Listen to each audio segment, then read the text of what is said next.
Hi guys, welcome to Sanaf Stories. இன்னைக்கு நம்ம ஸ்டோரிஸ்ல என்ன பார்க்க போறோம் அப்படின்னு பார்த்தீங்கன்னா என்ன சமைக்க போறோம் அப்படின்னு கேட்டிங்கன்னா இறால் ஃப்ரை தொக்கு தான் இன்னைக்கு பண்ண போறோம். ரொம்பவே இந்த டேஸ்ட் சூப்பராக இருக்கும். கண்டிப்பாக ட்ரை பண்ணுங்க.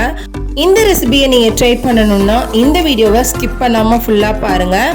இதுவரை நம்ம சேனலை சப்ஸ்கிரைப் பண்ணாமல் பார்த்துட்டு இருக்கீங்கன்னா ப்ளீஸ் சப்ஸ்கிரைப் பண்ணிடுங்க. பக்கத்தில் இருக்க பெல் ஐக்கனையும் கிளிக் பண்ணிடுங்க. இப்போ வாங்க நம்ம வீடியோக்குள்ளே போகலாம்.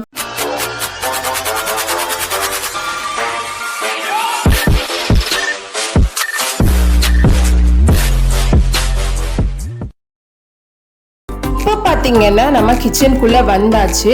இந்த டிஷ்க்கு தேவையான வெஜிடபிள்ஸ் நம்ம கட் பண்ணி எடுத்துக்கலாம். இப்போ நம்ம பெரிய சைஸ் வெங்காயம் ஒரு 3 எடுத்துருக்கேன். 3 எடுத்து இந்த மாதிரி பொடியா நம்ம கட் பண்ணிக்கலாம். வெங்காயம் நம்ம நிறைய ஆட் பண்ணும்போது தான் இதோட டேஸ்ட் எக்ஸ்ட்ராடினரியா இருக்கும். இது என்ன அப்படின்னு கேட்டிங்கன்னா இறாலை நான் க்ளீன் பண்ணி மேரினேஷன் பண்ணி வச்சுருந்தேன் ஒரு 1/2 an hour. இதுக்கு என்னென்ன இன்க்ரீடியன்ட்ஸ்லாம் நான் ஆட் பண்ணேன் அப்படிங்கிறத மட்டும் நான் சொல்கிறேன், நீங்கள் நோட் பண்ணிக்கோங்க. மஞ்சள் தூள், மிளகாய் தூள், கரம் மசாலா, மல்லி powder, chicken masala, pepper powder, கொஞ்சம் கலர் வர்றதுக்காக ஃபுட் கலர் ஆட் பண்ணியிருக்கேன், எலுமிச்சை சாறு, இஞ்சி பூண்டு விழுது, தேவையான அளவு சால்ட்டு. இந்த இன்க்ரீடியன்ட்ஸ் ஆட் பண்ணி தான் நான் மேரினேஷன் பண்ணியிருக்கேன். நான் பார்த்தீங்கன்னா 1 kg இறால் எடுத்திருந்தேன். அதுக்கு தேவையான குவான்டிட்டி ஆட் பண்ணியிருந்தேன். உங்களுக்கு தேவையான அளவு நீங்கள் மெஷர் பண்ணி ஆட் பண்ணிக்கலாம். இப்போ நம்ம குக் பண்ண ஸ்டார்ட் பண்ணிடலாம். பாத்திரம் நல்லா சூடானதுக்கு அப்புறம் தேவையான அளவு ஆயில் ஆட் பண்ணிக்கலாம். நான் குக்கிங் ஆயில் தான் எடுத்திருக்கேன்.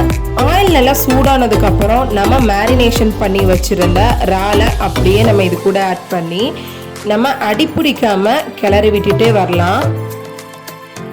இந்த மாதிரி நீங்கள் நான்ஸ்டிக் வச்சு குக் பண்ண போகும்போது கீழே அடிப்பிடிக்கிறது ரொம்பவே கம்மியாக தான் இருக்கும். இதே வேறு பாத்திரம் எடுத்தீங்க அப்படின்னு சொன்னால் கீழே அடிப்பிடிச்சிட்டே தான் இருக்கும், நம்மளால் கண்ட்ரோல் பண்ண முடியாது. இப்போ கொஞ்சமாக கருவேப்பிலை, 2 காஞ்ச மிளகாய் ஆட் பண்ணியிருக்கேன்.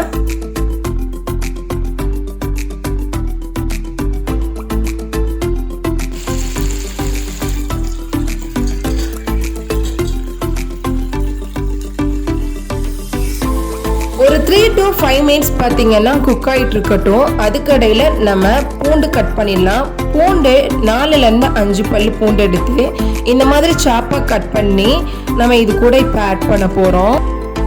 இப்போ இது கூட நான் கட் பண்ணி வச்சிருந்தேன் 1/2 தக்காளியும் கூட சேர்த்து நல்லா மிக்ஸ் பண்ணிட்டு வர்றேன்.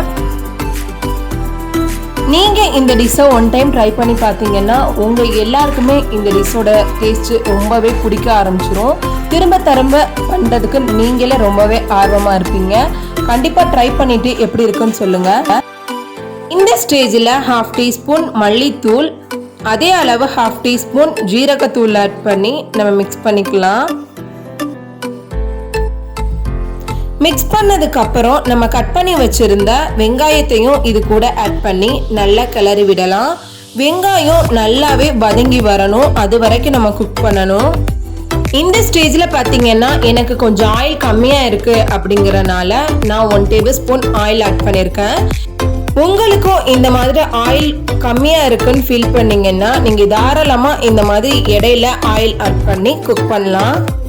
மஞ்சள் தூள் 1/2 teaspoon, 1/4 teaspoon மட்டும் நான் மிளகாய் தூள் ஆட் பண்ணியிருக்கேன். மசாலாஸ் எதுவும் அதிகமாக ஆட் பண்ணணும்னு தேவையில்லை. நம்ம மேரினேஷனில் ஆட் பண்ணதுனால இதில் லைட்டாக நம்ம ஆட் பண்ணால் மட்டும் போதும். ஆட் பண்ணதுக்கப்புறம் இந்த மாதிரி அடிப்பிடிக்க விடாமல் நம்ம கிளறி விட்டுட்டே வரலாம். நாம் ஆல்ரெடி பார்த்தீங்கன்னா மேரினேஷன்லேயே சால்ட் ஆட் பண்ணியாச்சு. ஸோ இப்போது நம்ம கொஞ்சமாக சால்ட்டு செக் பண்ணிவிட்டு 1/2 teaspoon சால்ட் ஆட் பண்ணால் கரெக்டாக இருக்கும்னு நினைக்கிறேன். ஆட் பண்ணிக்கலாம்.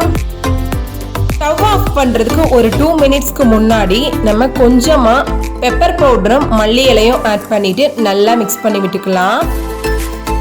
இன்னும் கொஞ்ச நேரத்தில் நான் ஸ்டவ் ஆஃப் பண்ணிடுவேன். ஆல்மோஸ்ட் எனக்கு ரெடி ஆயிடுச்சு. அவ்வளோதான். இப்போ நான் ஸ்டவ் ஆஃப் பண்ணிவிட்டு ஒரு பிளேட்டில் ட்ரான்ஸ்ஃபர் பண்ணி காட்டுறேன். இதோட டேஸ்ட் பார்த்தீங்கன்னா ரொம்பவே சூப்பராக இருந்தது. இதே மெத்தடில் கொஞ்சம் டிஃப்ரெண்ட்டாக நம்ம ஆல்ரெடி ஒரு வீடியோ போட்டிருப்போம். அதோட லிங்க்கும் நான் டிஸ்கிரிப்ஷனில் கொடுக்குறேன், நீங்கள் செக் பண்ணிக்கோங்க. இந்த டேஸ்ட்டை நீங்கள் கண்டிப்பாக டேஸ்ட் பண்ணணும்னு நினைக்கிறீங்களா? நீங்களும் ட்ரை பண்ணி அசத்துங்க.